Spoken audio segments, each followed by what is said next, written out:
Сәлем достар, бүгінгі видеода жұмсақ дәмді тапсырысқа арналған бауырсақ дайындайтын боламыз.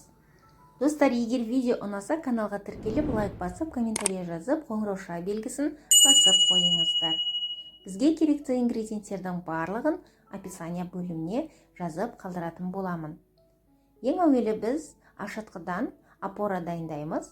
Ол үшін бізге сүт, су, ашытқы, шекер қажет болады.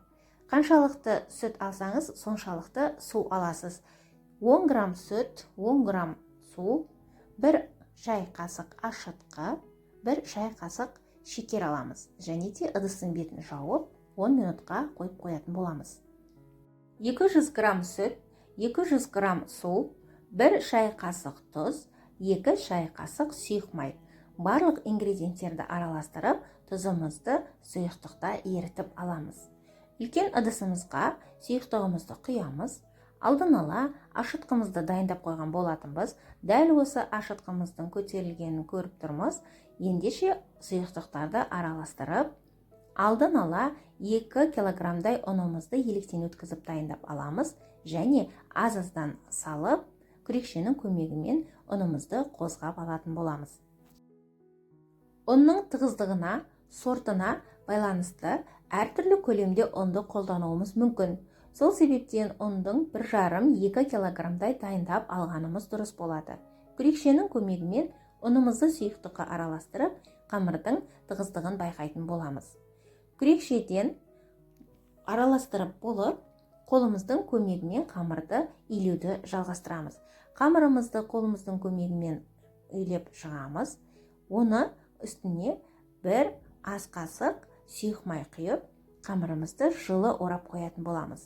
Мен тапсырысқа арналған бауырсақтарымызды өлшеп дайындадым. Ендеше пленканың көмегімен ыдыстың бетін жауып, қамырымызды ашытуға жылы орап, 30 минуттың жобасында қойдым. 30 минут өткен соң, жеңіл ғана қолдарымыздың, саусақтарымыздың көмегімен қамырды бір ғана қайтарып қойып, 5 минут 7 минуттың аралығында қамырдың қайта көтерілуін күтетін боламыз. Ендеше достар, қамырымыз көтеріліп тұр. Дайын қамырымызды 3 бөлікке бөліп, зуала жасап аламыз. Зуаламызды аз ғана минуттар демалдырып, қалпына келтіретін боламыз. Үстелдің үстіне аз ғана ұн ұрпақтарын сеуіп, қамырымызды оқтаудың көмегімен жайып дайындайтын боламыз. Егер сіздерге дөңгелек форма ұнаса, дөңгелек етіп кесеміз. Мен 4 бұрышты етіп турайтын боламын. Себебі менің бүгінгі тапсырысқа берілген бауырсақтарымның көлемі 4 бұрышты болуы керек. Жайылған қамырымызды тақтайшаның үстіне қойып аламыз. Шеткі бөліктерін жеке қоямыз. Қалған 4 бұрышты болып туралатын қамырларымызды бір келкі етіп турап шығатын боламыз. Туралған бауырсақтарымызды мата дастарханға орналастырамыз. Бауырсақтарымызды жел қағып, беті қаязып қалмас үшін бетін мата дастарханмен жауып қоямыз. Осы сәтте қазанымызды отқа қойып, сұйық майды 1,5 литрде құйып, қыздырып дайындаймыз.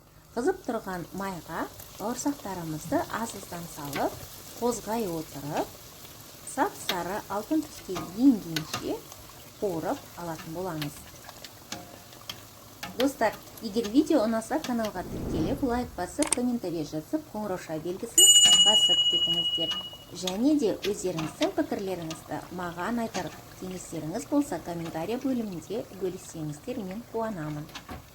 Бүгінгі бауырсақтың көлемі 1 килограмм 200 грамм болу керек. Себебі бізде 6 порция бауырсақ тапсырысқа берілген болатын.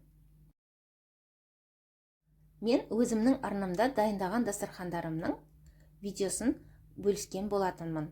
Ендеше достар, сіздер де дайындап көріңіздер, өте дәмді. Егер қажет болып тұрса, дәл осы калькуляция бойынша табыс табуларыңызға болады. Баршаңызға ас болсын. Назарларыңызға рахмет. Сіздермен болған Қарлығаш. Келесі видеода кездескенше.